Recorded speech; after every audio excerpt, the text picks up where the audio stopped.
Hi everyone, welcome back to my channel. My name is Amanda Rose, and in today's video I am doing a teacher and personal Q&A.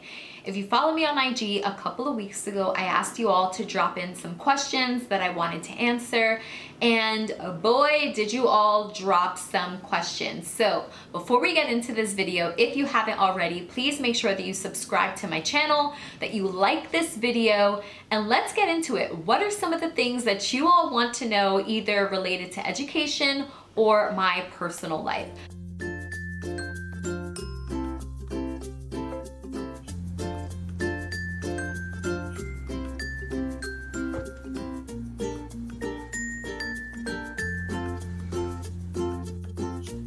So the first question is, do you ever see yourself moving towards admin one day?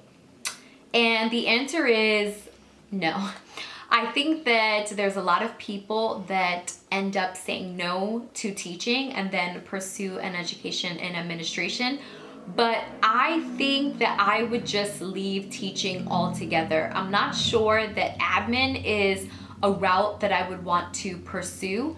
I'm not sure. It's something that I've never really been interested in. And I've heard from so many people in my inner circle, I can totally see you as an administrator. And so I guess I possess some of those skills, but personally, when I think about it deep down, I think when I'm done with teaching, I'll be done with education as a whole. I don't really see myself moving towards an admin side of it. Okay. Let's get to the next question. Oh, this is a good one. How many hours do you spend outside of school planning, and how do you manage it all? I spend at least 2 hours every day outside of school planning. Now, especially because I'm new to this school, I've been teaching, this is my first time teaching particular content. First time teaching 6th grade, which I just wrapped up a second year. And my first time teaching 10th grade, so I just wrapped up a second year. So because 2 years in is still very, very new, I was spending at least an hour a day per lesson. And then sometimes even more if I had to like research something or maybe find a resource, or if I got a resource from the state curriculum, but I thought it was too difficult, maybe had to modify it, add some definitions to vocabulary words. So all of those things end up eating up a lot of time. So I would say for sure about 2 hours, I would spend from about 6 to 8 o'clock lesson planning every night, every day, and sometimes even longer. How do I manage it all? I mentioned this in another video. There are some days where I just decide, forget it, I can't give that much time and attention. I physically and emotionally don't have it. And then there are other days where I do feel up to it and I feel great and I do give it my all. But honestly, I listen to myself a lot. I listen to how I'm feeling and I make those decisions based on that. Of course, I always show up to work prepared, but there are definitely some days where I put in more effort than others. And the truth is, sometimes I just cannot physically do it. I am a type 1 diabetic, and sometimes when my blood sugars are fluctuating, especially because of stress or hormones, there are days when I get home and the mental fog is just like, there's teacher tired, but then there's also like type 1 diabetic tired on top of it. And there are days when I just feel like I can't even formulate a sentence.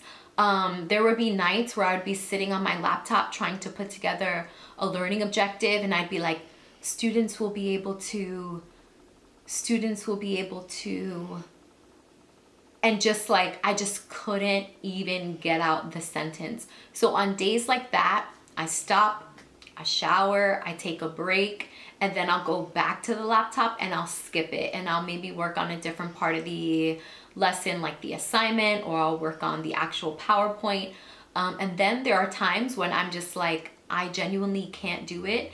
And then I set my alarm for an hour earlier in the morning, and I'll just get up earlier and finish the lesson from where I started the night before. So that's the true, honest opinion, how I manage it. Sometimes I don't. Sometimes I just can't, and I give myself that space to be like, I just can't do it. And then again, sometimes I can and I feel great. So I think it's just up to you. It's up to the day. It's up to how much you've dealt with in that given day, and you know, being like gracious to yourself. Next question. How do you act nice to your students while maintaining boundaries? I almost wish that I could like have my students on here. Like I wish I could interview them and have you all listen to the things that they say, because if you ask your students, who is your favorite teacher and why? Oftentimes they say things like, so-and-so because they can manage the class, or so-and-so because the lessons are fun, or so-and-so because they don't scream at us. And so I ask my students those questions. I am not afraid to hear their answers. I think some people are just too scared of critique, but at the end of the day, we get critiqued 24/7. That just opening it up to your students, it is what it is. Read what they say and then take it with a grain of salt, you know. But how do I stay nice while still respecting boundaries? I think that one, I don't really raise my voice. I think in this entire school year, I may have yelled twice, 3 times max. I'm not a yeller. Well, I am a yeller, but I don't yell in the classroom. I try to put myself in the student's position. If my teacher was constantly yelling at me, constantly losing her temper, I would not be able to respect that teacher when I walked back into the room. So I try to really think, what's the type of teacher that I would admire, that I would look up to, and that I would respect? And that's a teacher who's cool, who's calm, who's collected, who reminds students of expectations, who doesn't raise their voice but is stern. So I would say step 1, don't yell at your students. It's okay to raise your voice, but I wouldn't yell. I know that there are some teachers who really like lose their cool. Again, lost my cool twice this year. But really, I'm just more of like, I raise my voice. No, that's not what we're doing here. That behavior is unacceptable. This is the behavior that I want to see from you. So, excuse me, I'll correct the behavior and then I'll remind them of what I want to see. One person may think I'm nice, the other person may think I'm mean, but I smile a lot. I smile a lot in the classroom, and I'm big on reminders. I repeat myself all the time, and for some people, they may think that that's annoying, but for me, it works. So I smile. Hi, good morning. How are you? Nice to see you today. Ooh, your hairstyle's so cute. I love your handwriting. I smile, I give compliments even for the smallest of things. And so then when it's time to correct behavior, I'm doing it in the same way. No, you know you're supposed to come prepared for class. I'm giving you a pencil this one time, but tomorrow, what am I going to see? No, you're supposed to but tomorrow, what am I going to see? I give them chances. I do speak nicely. I think that I'm stern, but I'm also soft. And again, I'm mindful that they are kids who need to also feel loved and important, but need structure. I don't think you have to be mean in order to implement structure. So repetition, easy commands, don't be long-winded, and those are ways that you can maintain boundaries and still being nice. But yeah, I don't know if I would classify myself as a nice teacher. I would classify myself as a teacher who smiles often. And if smiling equates to nice, then maybe I am a nice teacher. Okay. Next one.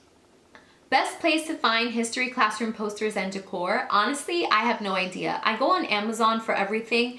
In my neighborhood, there's like a local teacher store and they sell teacher things, but it's very geared towards elementary school. I always end up popping in there just to see. They give discounts, and then of course Amazon. But if you all know any places to get really cool teacher decor or posters, please let us all know, because I think that that's something that we're always looking for, ways to really spruce up our classroom that are also affordable, because let's be real, sometimes those things can be a lot of money.